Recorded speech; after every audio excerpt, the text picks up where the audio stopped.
Nous sommes de retour en direct sur le plateau de TV Finance pour cette édition du 30 juillet 2025 de votre émission quotidienne qui s'attache à comprendre l'actualité, et Dieu sait qu'elle est riche actuellement, pour en modéliser éventuellement des stratégies d'investissement ou de trading cohérentes.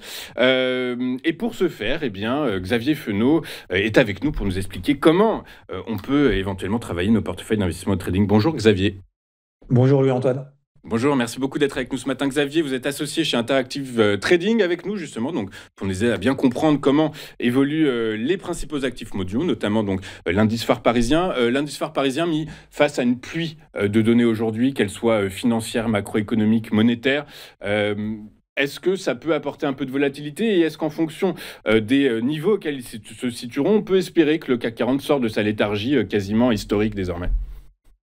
Alors, effectivement, oui, ça peut, toutes les données macroéconomiques dont vous avez parlé juste avant, que ça soit à 14h15, l'ADP, 14h30, PIB aux États-Unis, la Fed ce soir. Alors, 20h, les taux, on n'attend pas grand-chose puisque les taux directeurs de la Fed devraient rester inchangés à 4,5%. Même d'ailleurs, s'ils devaient les baisser, ce serait même une mauvaise nouvelle parce que ça veut dire qu'il y a urgence. Bon, c'est pas le cas. Donc, ça sera surtout le discours à 20h30 avec ces anticipations de baisse des taux anticipées par le marché vis-à-vis de la Fed d'ici la fin de l'année. Est-ce que ça apportera de la volatilité du CAC? Probablement. Alors, le CAC, bon, vous le savez, depuis début mai, donc ça fait 3 mois maintenant, qu'il est complètement coincé entre 7007 et 7900 points. Est-ce qu'on attend de la volatilité sur le CAC? Le CAC, ce que j'appelle, excusez-moi du terme, mais un peu la chèvre depuis maintenant plusieurs semaines. On essaye de suivre un peu ce qui se passe sur les marchés américains, SP500, Nasdaq qui font des nouveaux records historiques, le Dow Jones un petit peu plus faible que ses deux copains qui essayent de suivre le mouvement un petit peu plus compliqué. Parce que, alors, c'est vrai, vous avez parlé des publications d'entreprises qui sont globalement bonnes, mais il y en a quand même aussi des mauvaises, comme hier, par exemple, on a eu UNH, une pondération quand même assez importante de l'indice Dow Jones qui a perdu quand même plus de 7%. Abaissement de perspective, pas beaucoup de volatilité et surtout beaucoup de prudence vis-à-vis des droits de douane. Alors, c'est vrai qu'avec cet accord entre l'Union européenne et les États-Unis, on peut se dire, bon, super, c'est la fête, on n'a que 15% de droits de douane contre les 30%, mais c'est quand même, on s'est couché, clairement, l'Union européenne s'est couchée vis-à-vis des États-Unis. Donc, ça aura un impact, que ce soit d'inflation, mais que ce soit aussi économique. Donc ça, on en ressentira les effets que dans plusieurs mois, voire peut-être même d'ailleurs années. Donc aujourd'hui, est-ce que le CAC, pour répondre à votre deuxième question, est-ce que oui, il va y avoir de la volatilité? Probablement.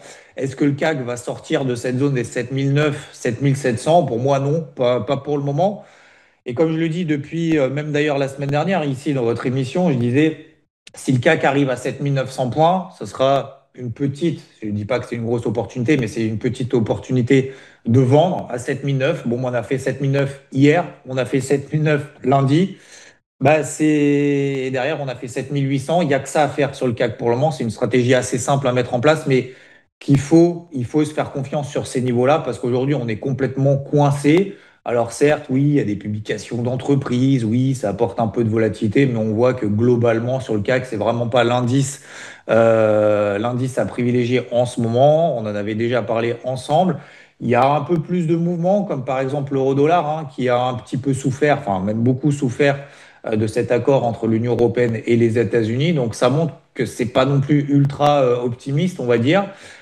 Pour le moment, les marchés américains tiennent bien puisqu'on n'a pas eu encore les publications majeures qu'on va avoir. Vous en avez parlé juste avant, notamment Meta ce soir, mais on a aussi surtout demain, donc Microsoft aussi. Et demain, on a aussi du Apple et du Amazon demain soir. Donc ça apportera son lot peut-être probablement de volatilité. On espère de visibilité. Donc aujourd'hui, tout est tenu, tout est soutenu. Beaucoup d'attentes vis-à-vis de la Réserve fédérale américaine. Est-ce que Jérôme Powell, lui aussi, va se coucher face à Trump en se disant, bon, je vais peut-être commencer à parler de baisse des taux d'intérêt d'ici la fin de l'année, puisque ça, le marché a vraiment beaucoup d'attentes vis-à-vis de ça. Donc il ne faut pas, clairement, avec ces niveaux de valorisation actuels, puisque je rappelle notamment le SP500, on a plus de 22 fois les bénéfices attendus, on est quand même sur des niveaux records, on est sur des ATH, il ne faut pas quand même un grain de sable dans la machine, une petite étincelle pour faire consolider. Aujourd'hui, il n'y a pas vraiment d'alerte majeure sur les indices américains, loin de là, on est toujours dans des tendances haussières. Et le CAC toujours coincé entre 7009 et 7007. Donc la seule stratégie à faire, c'est celle que je vous évoque depuis maintenant des semaines, c'est vendre 7009, achat 7700 et on se rachète au milieu de range. Il n'y a que 100 points à prendre, mais c'est important quand même de faire un petit peu de performance et d'apporter un petit peu de matelas, justement. Quand on a des marchés comme ça qui sont dans des ranges, on peut se dire il n'y a rien à faire s'il y a quand même des petites opérations là-dedans à faire, si bien évidemment on est expérimenté. Donc je vais continuer dans cette stratégie-là, en tout cas sur le CAC. Ouais, c'est ça. Alors, on comprend bien un côté microéconomie, pas grand-chose à attendre, hein, même si les résultats des entreprises françaises, hein, côté au CAC, bah, sont dans l'ensemble plutôt bons, hein, plutôt solides. Les perspectives aussi sont plutôt intéressantes, mais ça fait pas bouger l'indice phare parisien. Côté Fed, 98% des traders estiment qu'il y aura un statu quo quand même à l'issue de la réunion d'aujourd'hui. Donc, effectivement, comme vous dites, hein, va falloir aller chercher dans son discours, dans le discours de Jérôme Powell. Donc, bah, attendons, effectivement, comme vous dites, hein, c'est du scalping ou de l'intraday très, très, très, très court où on peut aller chercher éventuellement du rendement.